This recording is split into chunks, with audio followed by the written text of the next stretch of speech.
Hello, everyone, and welcome back to another episode of Christianity on the Spectrum. So, this episode, I'm going to be dealing with a question that I've gotten quite a few times, especially since one of the first episodes that I put out, in which I was detailing my research. And in detailing my research, I said a really common thing that you will find with autistic people is they will often endorse positions on the fringes of orthodoxy. Specifically, I said that you will often find autistic people endorsing apokatastasis or universalism. And a lot of people have asked me why, and to do a deep dive into trying to explain this phenomenon, because to some people, it doesn't seem intuitive. So I thought I'd take this episode to explain why I think that's the case and go over the reasoning that most autistic people give when they establish these positions. A lot of people seem to be confused when I said this because I've said a lot of things about autistic people.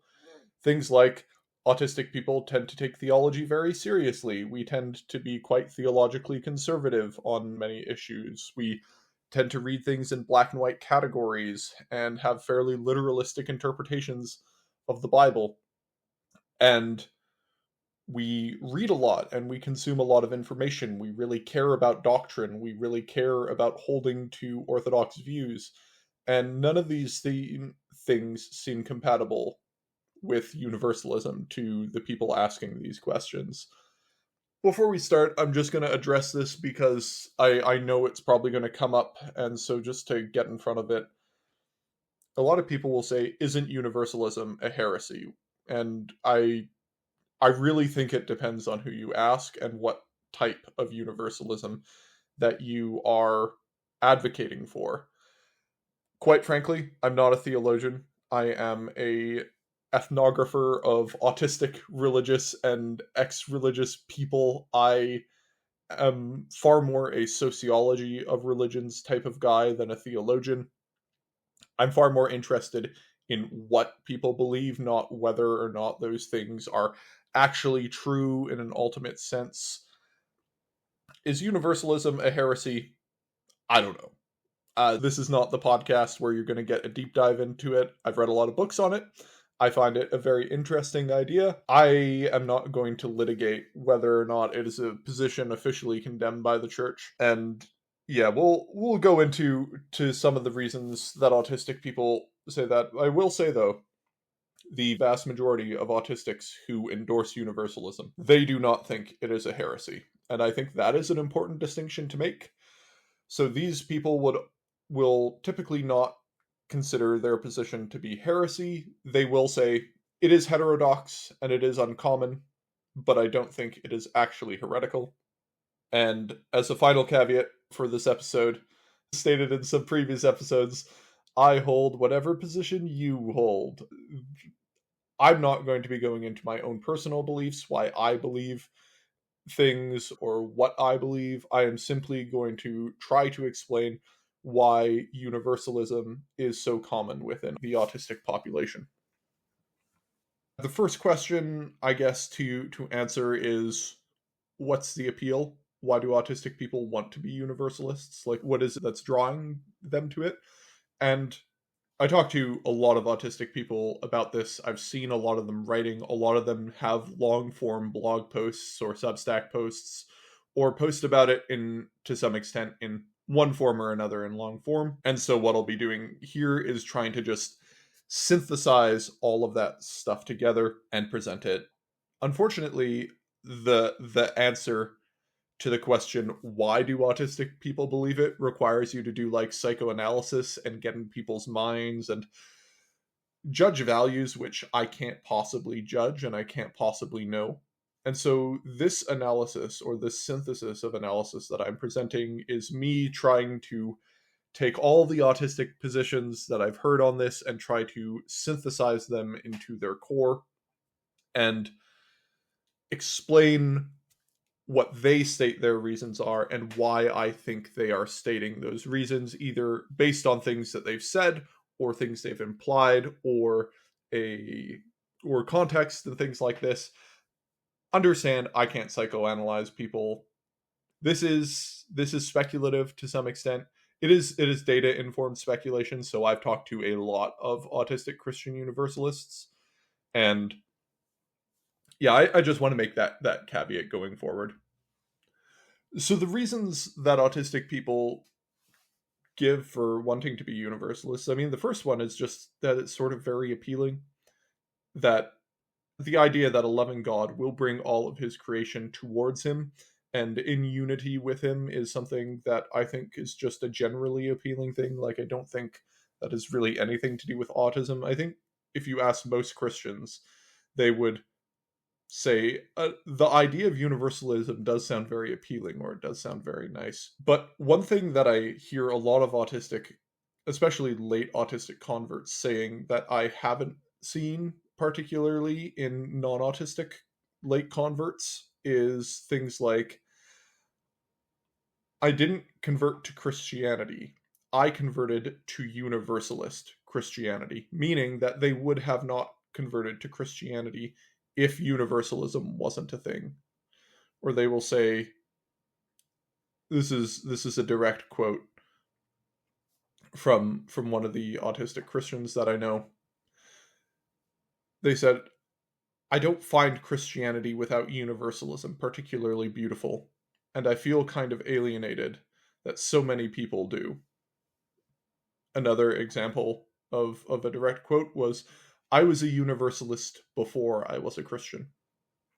And so it does seem, especially for late converts, that universalism plays a central role in a lot of their conversions, and a lot of the reasons why they were drawn to Christianity were because of Christian universalism and not other forms of Christianity.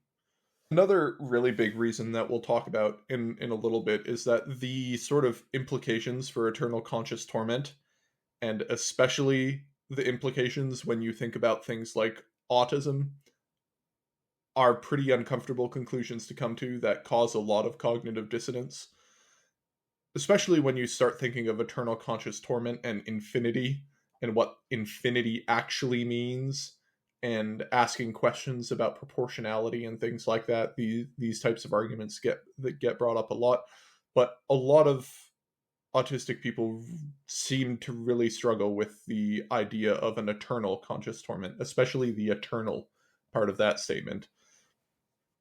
And it causes an extreme amount of cognitive dissonance. Often it's not cognitive dissonance because they think I'm going to go to hell. It's they're thinking of other people going to hell that actually really bothers them.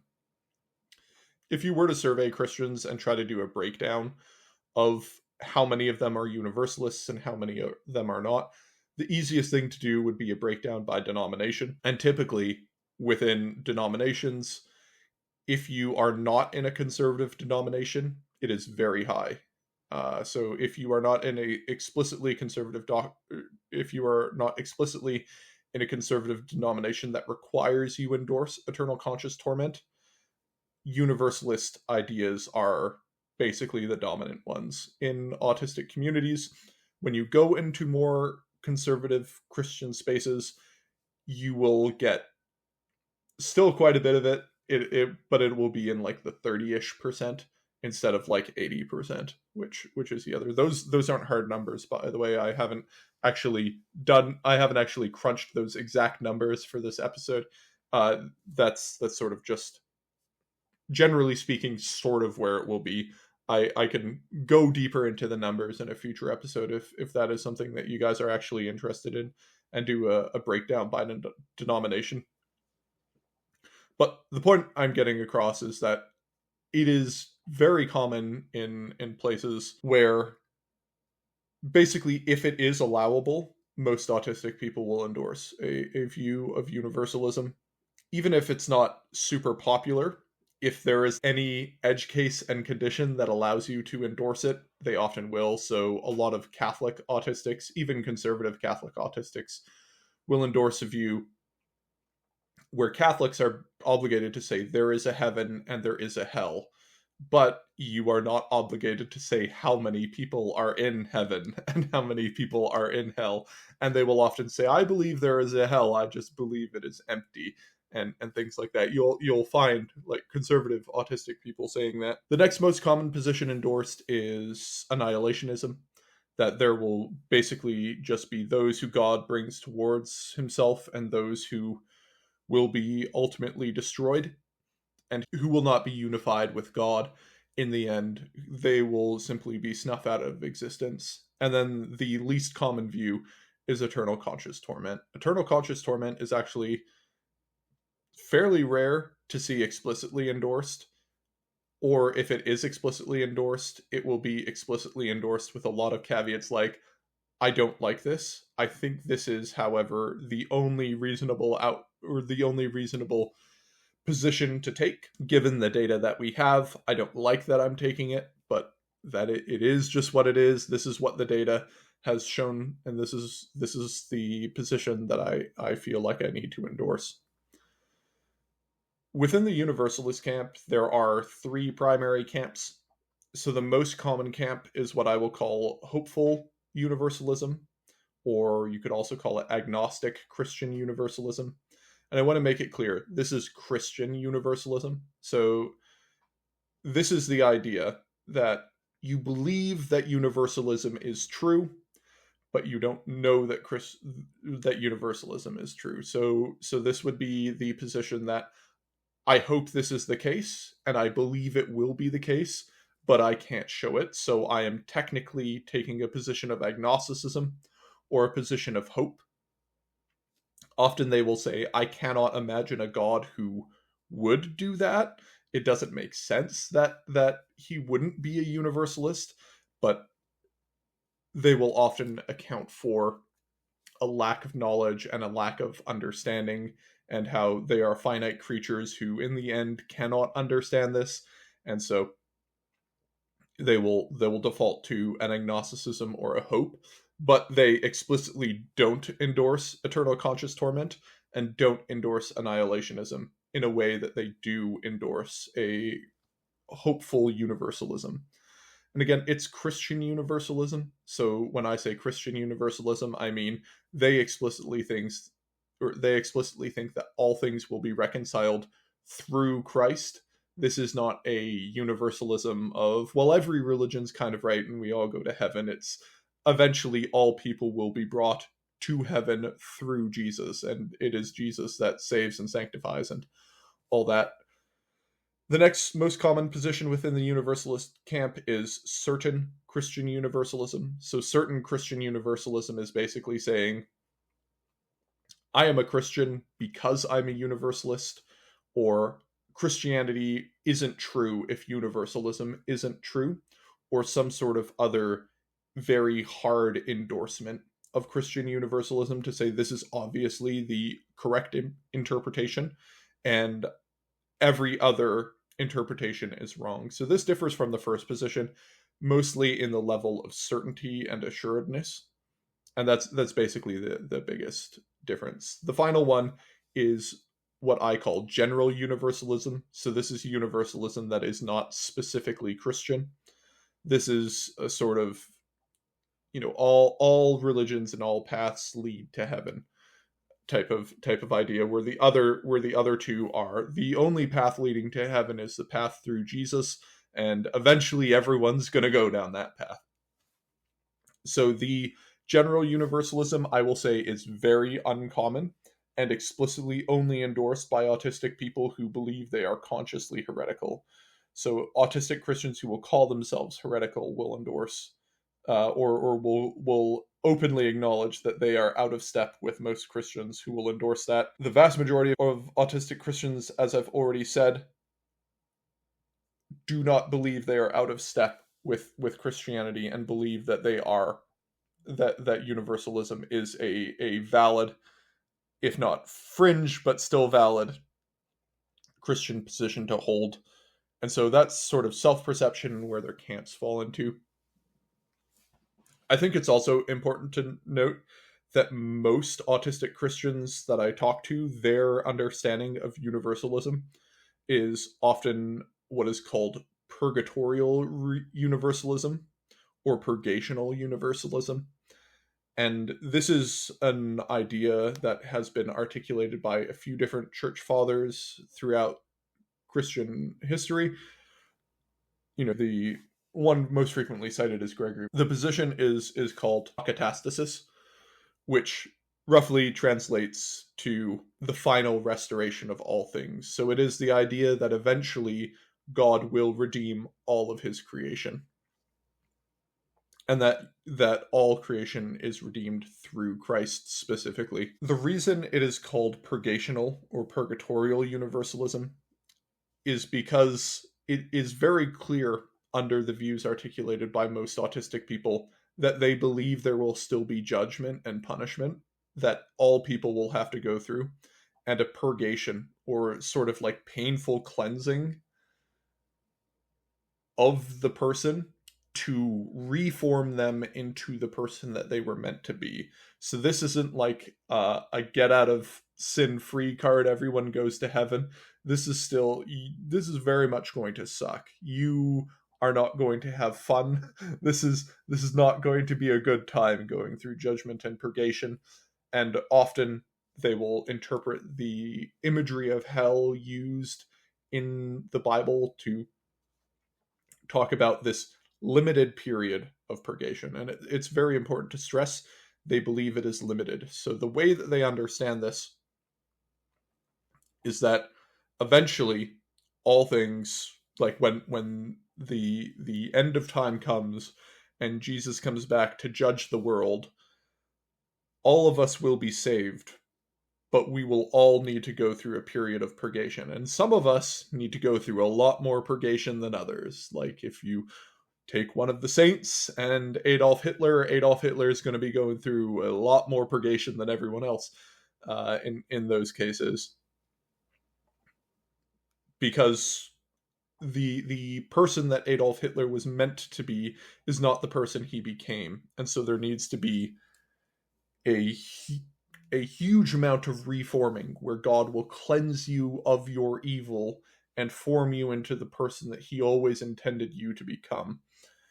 And it is only once you get through that state where God basically drags you through the purifying fires where you will then be able to be reunited with God. So it's very important to stress almost all of them endorse purgational universalism of some sort.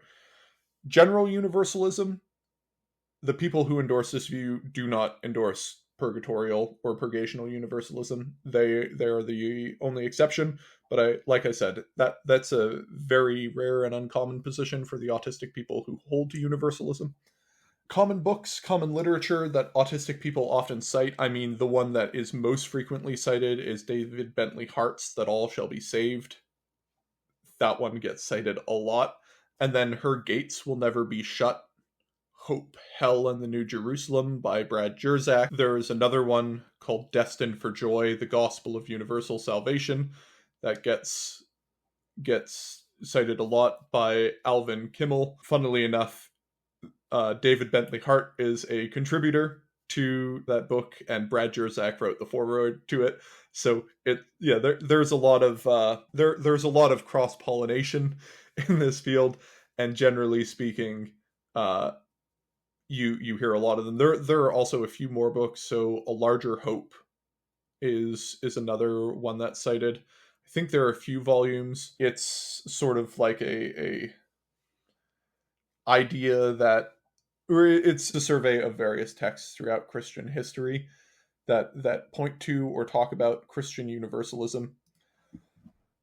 I will say, just having spoken to many autistics who are Christian universalists and many who are not, the Christian universalists have done their homework. Of all the groups, the ones who have done the most reading of church history, and specifically the most reading about these theories, are the universalists. When it comes down to it, if you just go by books read, hours spent researching those types of things, the Christian universalists will have by far the most. This is sort of what you would expect, right? If you have a mainstream view, you will typically not feel the need to do lots of research into it, but if you are holding a view that is not mainstream or heterodox or potentially heretical, you will probably have to do a lot more reading to justify it to yourself than holding a mainstream view.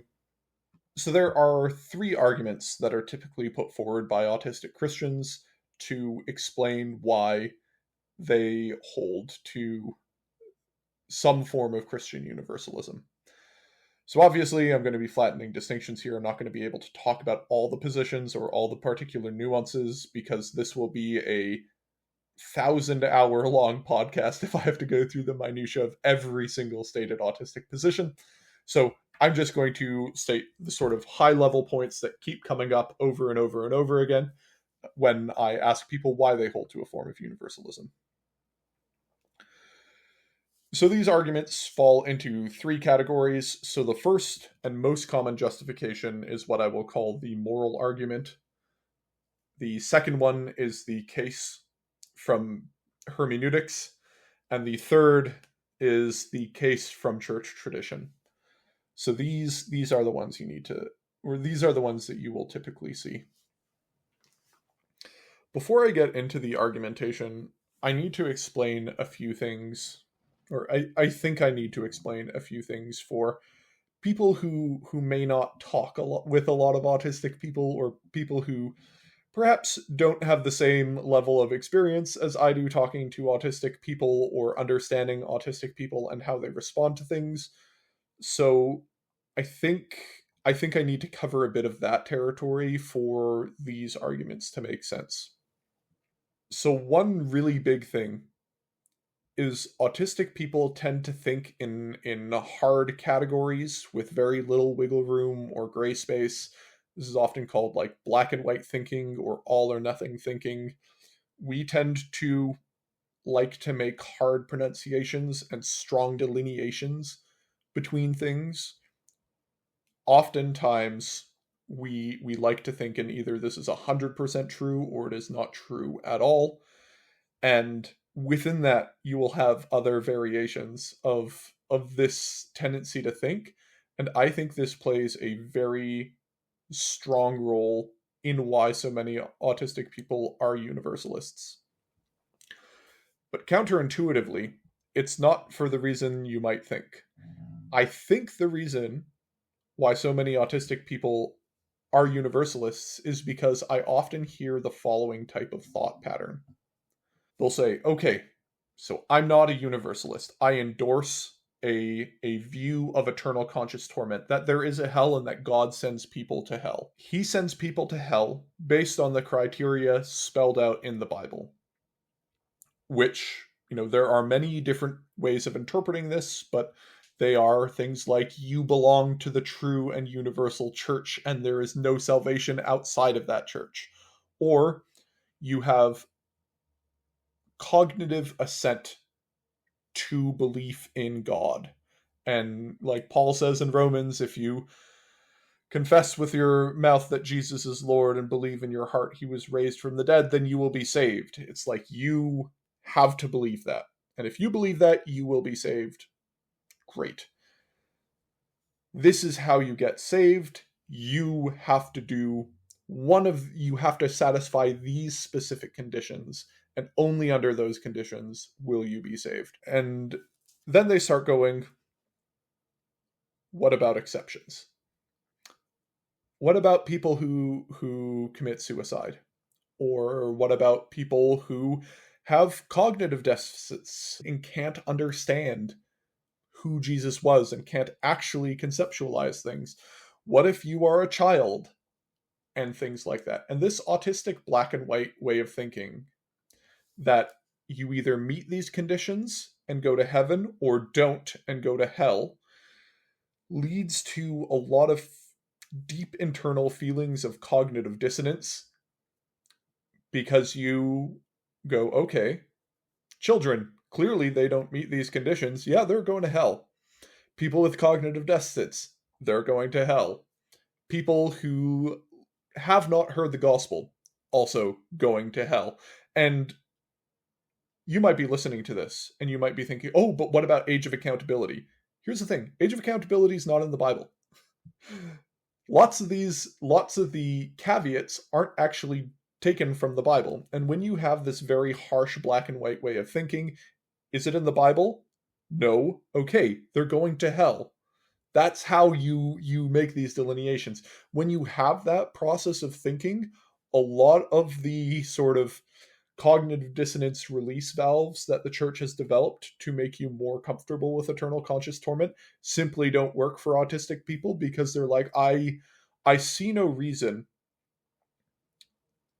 under the paradigm of eternal conscious torment that God would make exceptions for the mentally disabled, or that God would make exceptions for children. He's already sending people to hell. Why would he have mercy on children and not this other group of people who might also be deserving of mercy because of extenuating life circumstances or something like that? And yeah, so this very harsh black and white way of thinking leads you to make fewer exceptions and make the release valves that the church has often baked into the idea of eternal conscious torment completely ineffective, because the autistic person is like, why would I make that exception? Why should we believe there is an exception? If there is a just God who will punish all people for their sin, and that person has not confessed their sin, they're going to hell. I'm sorry. Or if you are not part of the one true church, you're going to hell. I'm sorry. That's just what doctrine says. I don't like it, but that's just what you have to deal with. And this causes an enormous amount of cognitive dissonance. So the rigidity of thinking when it comes to who will be saved and who will be punished often throws autistic people for a loop, and they don't deal with it particularly well. And there are two other factors that kind of relate to that. So the first one is cognitive deficits. So autistic people tend to know a lot of other people who have cognitive deficits. So they have intellectual disabilities. These intellectual disabilities prevent them from being able to understand things. And they prevent you from being able to understand concepts like Jesus. Or you just spend time around a baby. Babies don't understand Jesus. Like they straight up don't. And if the condition of going to heaven is intellectual assent to the proposition that Jesus is Lord and he was raised from the dead, when you sit and think about it for a few seconds, you go, well, obviously babies can't do that. So, sorry, you're gone.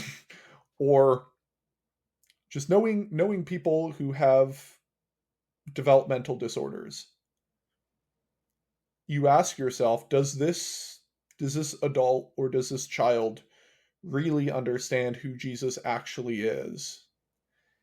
And the answer is really no. They don't. And I mean, I know a lot of people will say, well, in their own way they do, but the way a lot of autistic people think about it, and they will say this to me, like they have a brother with an intellectual disability, they'll say, I know for a fact he does not understand this because I talk about this with him, and he does not understand Jesus the way he's supposed to understand Jesus. And I don't see anywhere in the Bible that says that there will be exceptions made for him. I see the Bible laying out all things which are necessary for salvation, and one of those things is the cognitive ability to assent to a proposition that he simply doesn't understand. So if I endorse eternal conscious torment, I am essentially endorsing a God who's going to send my brother to hell because he can't understand things. And that seems wrong to me.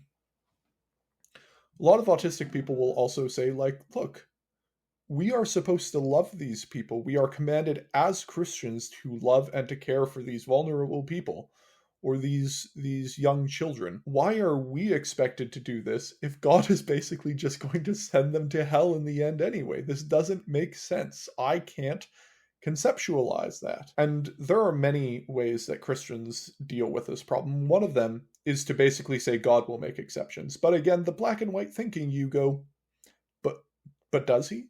Why would he? And then this leads to a few more thoughts like, okay, what about my fellow autistics?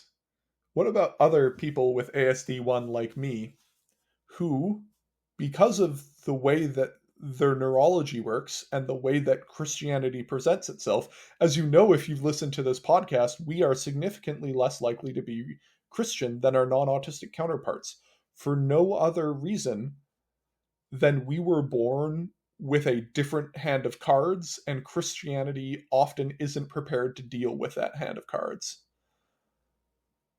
Why would God even make us able to do this? Why would God create a situation that allows for this to exist? Why would God create a people group that's less likely to believe in him only to send them to hell? It's a great question, and it's a question that autistic people often can't answer and struggle with a lot. And the only thing that they can think of is that God wouldn't. I know who God is. God is not the type of person who would condemn to hell a person with neurodevelopmental disorder. I know my God would not do that to someone.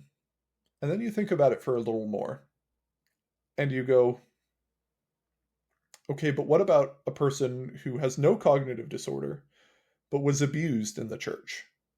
Will God make special dispensation for them? Doesn't say that in the Bible. And what about people who just weren't contacted by missionaries, or who died without ever knowing the gospel, or who grew up in a context in which the gospel just wasn't known? What happens to them?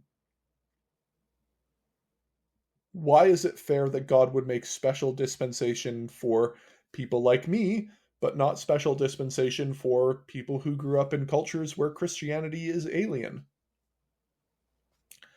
I don't know. When you have this way of thinking and the style of thinking, you quickly go from, okay, either eternal conscious torment with thousands and thousands of caveats and special distinctions, or there just isn't eternal conscious torment. Which is an easier one to think about? Which one makes more sense? And a lot of autistic people sort of, through that chain of reasoning, come to the conclusion that God wouldn't do that. He would give special dispensation not just to people with cognitive deficits, but for pretty much everyone, because everyone has things going on, right? And when you start thinking of why people reason about things and why people think the things they do, you start to realize so many things are intertwined with culture, so many things are intertwined with development, and a lot of things,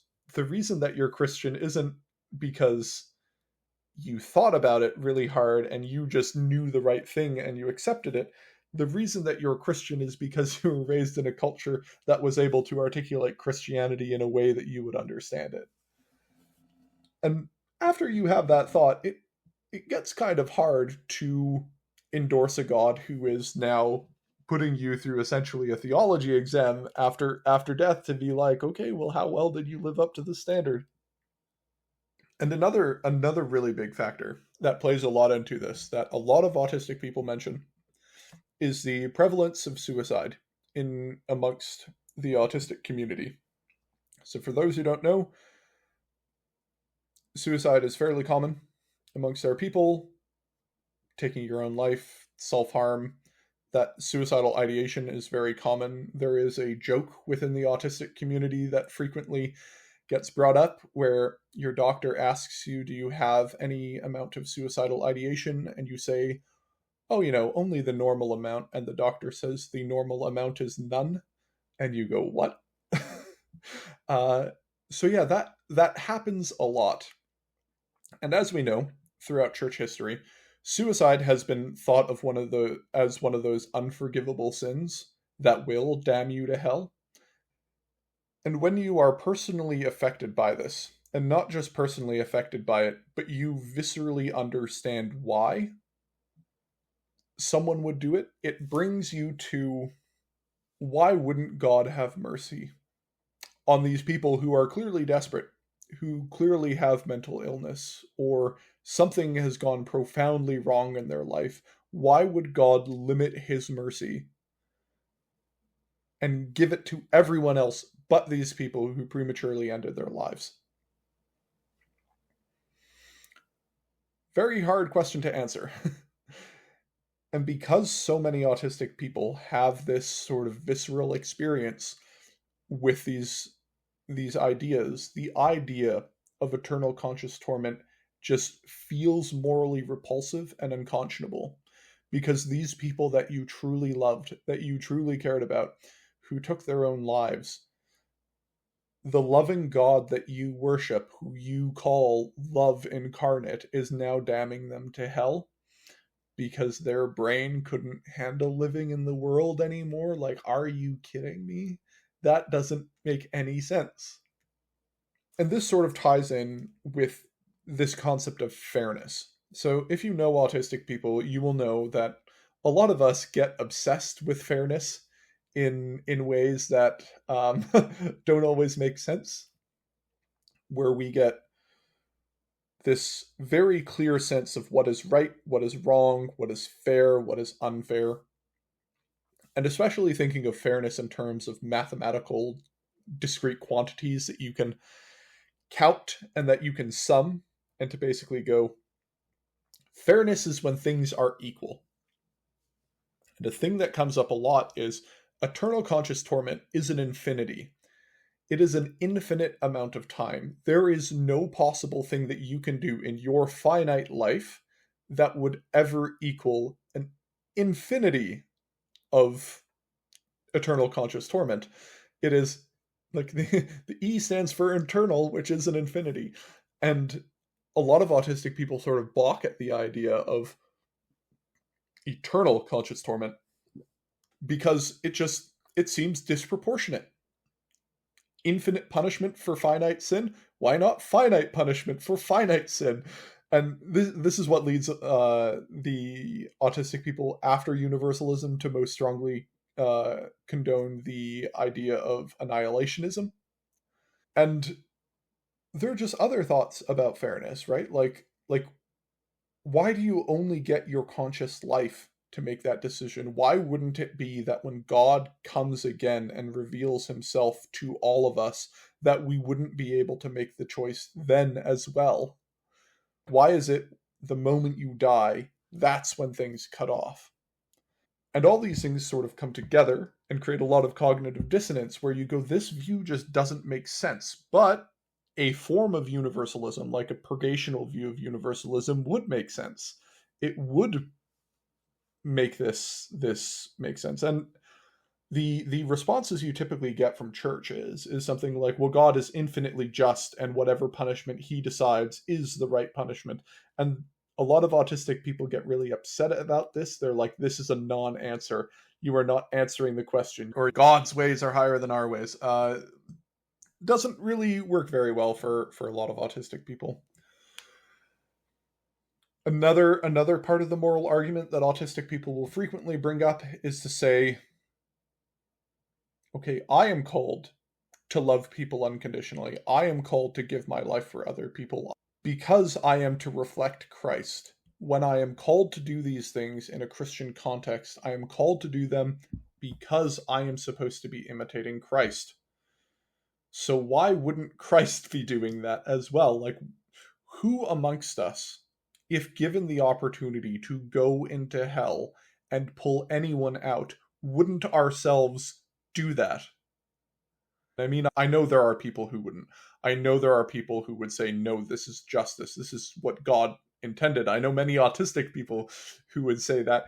But there's often this deep-seated sense inside of them that is like,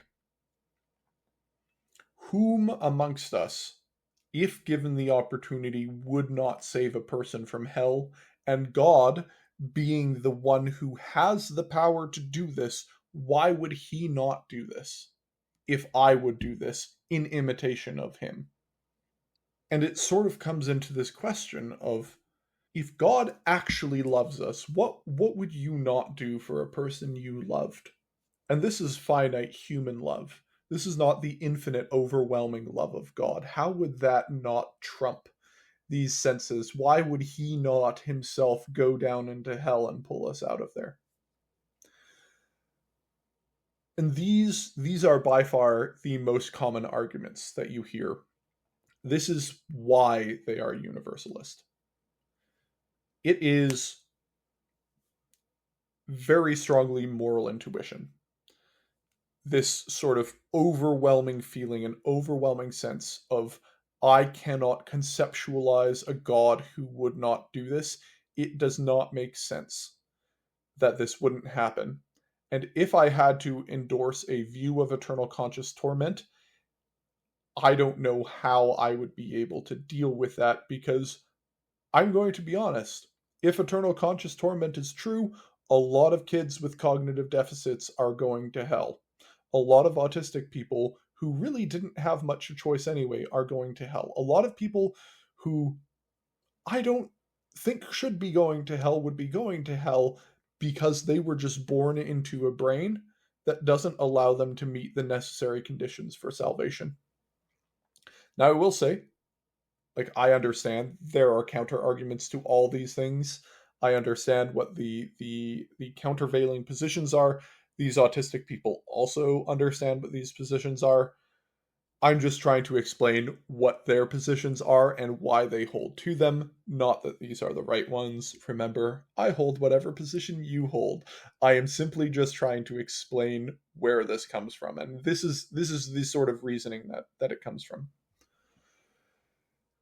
But again, autistic people do really care about doctrine. They do care about being theologically consistent. They care about being hermeneutically consistent. And so they will endorse universalism, but they will also be like, I need to actually justify this with the Bible. And they sort of come to this position of universalism, and then they say, okay, is this position even remotely supportable by the Bible or by the biblical texts? And often they will go through these various books that I had mentioned, and they will go, yeah, actually, I think it is. And a lot of them will say, look, the Bible is not clearly universalist. It is not. It can be read in. It can be read as universalist. It can be read as eternal conscious torment, and it can be read as annihilationist. However, all these different interpretive methods can be applied to pull out these hermeneutics. These hermeneutics are mutually incompatible. You cannot have all three of them being true, which means one of them should be the interpretive lens for the others. And so the position that you often hear autistic people articulate will hinge around verses like the what are often called the all verses. So these are verses like Romans 15:18. Therefore, as one man's sin led to the condemnation of all men, so one act of righteousness leads to the justification of life for all men. And they go, I don't know, man, seems pretty clear. All means all. Or 2 Corinthians 15:22, for as in Adam all die, so in Christ shall all be made alive. And they go, that does sound like everyone. That like all could be a universalist text. And then Romans 11:32 is another one that gets cited a lot. For God has consigned all to disobedience, that he may have mercy on all. And again, they read that all as applying to all of humanity. I understand this is not the way everyone interprets these texts, but they will say, look at these verses. They clearly imply some sort of universalist impulse. And this should be read as the overarching. Another good example is Philippians 2. It's often called the kenosis hymn.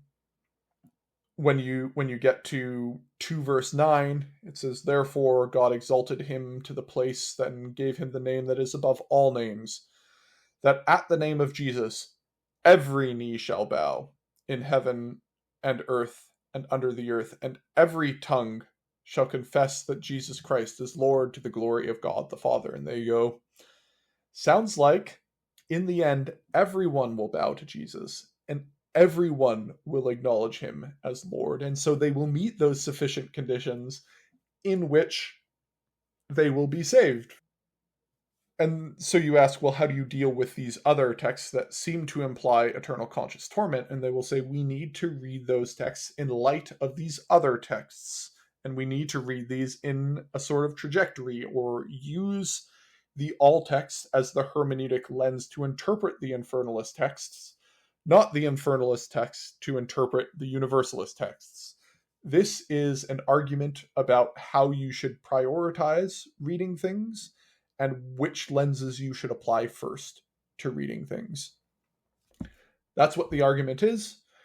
You don't have to like it. However, it is the argument they put forward, and it is the argument that they find perfectly consistent. They will usually say you can find all three views in the Bible, but the one that I think is the one that makes sense of the passages is the universalist one. I will say, though, this usually comes after they have become convinced of the moral argument. The reason that this happens after they become convinced of the moral argument is because universalism is a minority position within the church, and so typically most people are de facto eternal conscious torment. And so they will usually have to have some sort of reason to not read the book in its default reading that they've been brought up to read. The final piece that they will point out is they will say universalism, in some of its articulations, is heresy. However, there are some forms of universalism which, in their articulation, are not heresy, and if they were heresy, they were not condemned by the church, so you can't call it heresy. So long as we hold the positions of these specific church fathers that were not condemned as heretics, we will be fine. And the three that get brought up the most are Gregory of Nyssa, Maximus the Confessor, and Isaac the Syriac. There are quite a few more who get brought up, but Gregory of Nyssa is the one that by far gets brought up the most. Gregory of Nyssa is one of the Cappadocian fathers who were really important in the development of a lot of early Christian doctrine, especially in Orthodox Christianity. But Gregory of Nyssa was extremely influential in the development of the Nicene Creed. He was never condemned as a heretic. His views were never called heresy.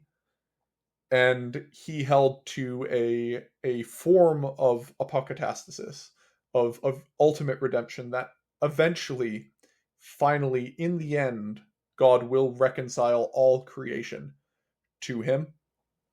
And there will be like a necessary period of purgation and things like that, but it is a sort of purgatorial universalism or purgational universalism. Yeah, and so autistic people will often point to these figures. They will say, look, these people held to these positions and they were not heretics. Therefore, I can hold to these positions and also not be a heretic. They will often go throughout church history and they will point to people all throughout the last 2,000 years of church history, throughout the early church, the early medieval church, the middle medieval church, the Reformation, after the post-Reformation, in the modern era, and they will say, look, there are all these various people who express views that are sympathetic to universalism or explicitly universalist. And they were not condemned by the church. Therefore, this position that I hold and believe in my heart very deeply to be true is not heretical, it is heterodox. So I often describe autistic people as being orthodox, but on the fringes of orthodoxy, and they will locate this position within that. So they will say, this is technically, if articulated correctly, under the umbrella of orthodoxy. It is on the edge, it is a minority position, but I feel justified in holding it. So yeah, that's basically an hour of me trying to explain why autistic people are universalist. Hopefully this makes sense.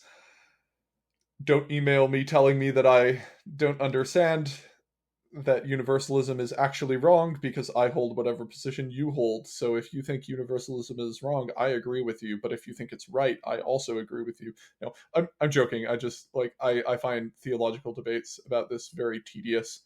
I'm simply trying to explain why it's so prominent and why it's so prevalent amongst autistic people. Anyway, that's all I have to say. I'm John. If you would like to contact me, you can contact me at ChristianityOn Twitter and on Blue Sky. You can email me, christianityonthespectrum@gmail.com. You can email me and message me about pretty much anything, and I'll try to respond. If I don't respond, feel free to ping me again, because I get a lot of messages and emails, so sometimes I simply forget to respond. I love hearing from you. If you have positive things to say, or if the podcast helped, I really like hearing about that. If you would like to join our Discord, we have a Discord. It's a very fun and cool community of autistic Christians, mostly, some ex-Christian autistics as well. That is all I have to say. I will see you next week for another episode. Bye.